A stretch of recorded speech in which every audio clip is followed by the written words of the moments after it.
నమస్తే, నేను మీ నాగబాబుని. ఒక సగటు భారతీయుడిని, ఒక హిందువుని. అదేంటి మీరంతా నాస్తికుడు అనుకుంటున్న నాగబాబు హిందువుని అంటున్నాడని అనుకుంటున్నారా? ఆదిశంకరుల అద్వైతం, రమణుల ఆత్మజ్ఞానం, వీళ్ళిద్దరూ చెప్పిన నిరాకార స్వరూపమైనటువంటి ఆ పరమాత్మను నమ్ముతాను. హిందువు అనేది ఒక నమ్మకమో ఒక మతమో కాదు, ఇది ధర్మం, మన జీవన విధానం. అవివేకుల్ని అజ్ఞానుల్ని ఎడ్యుకేట్ చేసేలా చెప్పాలంటే ఇది ఒక జియోగ్రాఫికల్ ఐడెంటిటీ కూడా. ఆసేతు హిమాచలం నుంచి హిందూ మహాసాగరం వరకు ఈ పుణ్యభూమిలో పుట్టిన ప్రతి ఒక్కడూ హిందువే. ఈ దేశంలో, ఈ ధర్మంలో చార్వాకులు కూడా చోటుంది. కాబట్టి నేను నికార్సైన హిందువుని. నా ధర్మాన్ని గౌరవిస్తూ ఇతరులను కించపరచకుండా బతుకుతున్న ఒక ప్రౌడ్ సనాతన హిందువుని. అందుకే నాకు ఎమ్మెల్సీగా కౌన్సిల్లో మాట్లాడే అవకాశం రాగానే హిందూ మతం కోసం పాటుపడే అర్చకుల చాలని జీతబత్యాల గురించి మాట్లాడాను. మరి వైసీపీ నాయకుల సంగతి ఏంటంటారు? రండి చూద్దాం.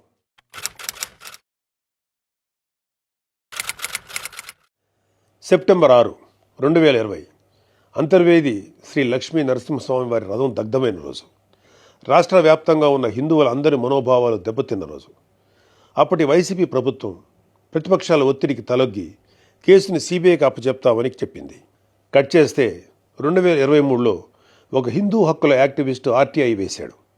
దానికి సిబిఐ ఏం సమాధానం చెప్పిందో తెలుసా? అసలు ఈ కేసు మేము టేకప్పే చేయలేదని చెప్పారు. మసిపూసి మారేడికాయ చేయడంలో ఎక్స్పర్ట్స్ అయినటువంటి ఒక్క వైసీపీ నాయకుడైనా దీని మీద మీడియాలో మళ్ళీ మాట్లాడడం చూసారా? అయినా వీళ్ళకి అవతల వాళ్ళ పర్సనల్ జీవితాల మీద ఉన్న ఇంట్రెస్ట్ మన హిందూ దేవాలయాల మీద ఎక్కడ ఉంటుంది?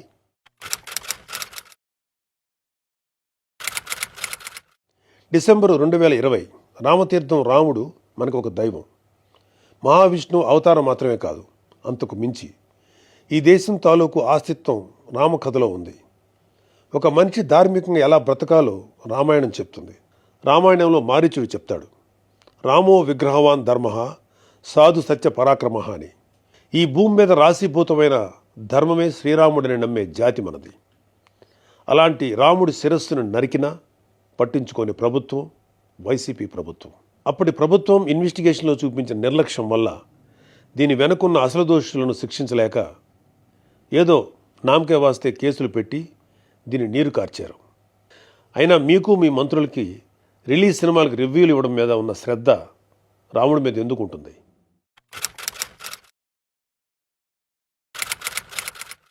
జనవరి 22, 2024 అయోధ్య రామమందిరం ఇనాగ్రేషన్ కొన్ని దశాబ్దాల సుదీర్ఘ న్యాయ పోరాటం తర్వాత, కొన్ని వందల మంది బలిదానాల తర్వాత హిందువులు కలల కన్నా రామమందిరం కల సాకారమైంది. దేశమంతా ఒక పండగలాగా దీన్ని సెలబ్రేట్ చేసుకున్నారు.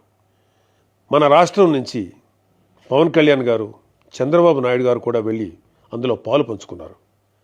కానీ ఈరోజు హిందువుల మీద ఎక్కడ లేని ప్రేమ వలకపోస్తున్న వైసీపీ నాయకుడు గారు కనీసం ఫార్మాలిటీకైనా ఒక ట్వీట్ కానీ ఒక వీడియో బయట కానీ పెట్టారా? పోనీ మీ స్టాండ్ ఏంటో ఓపెన్గా ప్రజలకు చెప్పే దమ్ము అయినా మీకుందా? మీకు వ్యతిరేకించే ధైర్యం లేదు. అలా అని అభినందించే సంస్కారం అంతకంటే లేదు. వెరసి మీ మనసులో హిందువుల మీద కుళ్ళు కుతంత్రాలు తప్ప ఇంకేమీ లేవు. టీటీడీ భక్తులకి భగవంతుడిని దూరం చేసిన వైసీపీ పూట గడవని పేదవాడి దగ్గర నుంచి వజ్రాల కిరీటాలు చేయించే కోటీశ్వర్ల వరకు అందరి కోరిక ఒకటే. ఆ కలియుగ దైవమైన వెంకటేశ్వర స్వామివారి దర్శనం ఏడాదికి ఒకసారైనా చేసుకోవాలని. ఒక సామాన్య భక్తుడు నెల నెలా డబ్బులు కూడబెట్టుకుని మరి ఆయన చూడడానికి కొండ మీదకి వెళ్తాడు.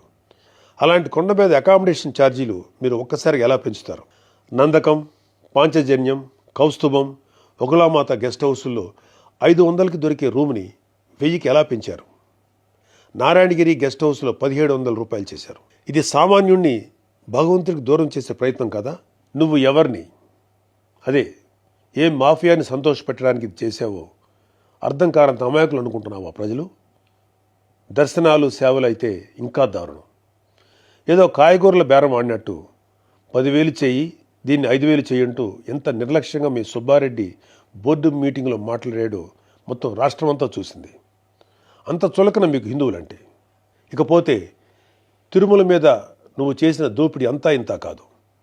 ఒకే ఒక ఉదాహరణ చెప్పాలంటే టీటీడీ కామన్ గుడ్ ఫండ్కి ఇచ్చే కాంట్రిబ్యూషన్ 2.5 కోట్లు ఉండేది. దీన్ని సెప్టెంబర్ 2021లో 50 కోట్లకు ఒక్కసారిగా పెంచేశాం. అసలు ఇక్కడే కాదు, ఎక్కడ కొండ కనపడినా గుండు కొట్టేయాలనుకోవడమేగా మన అలవాటు.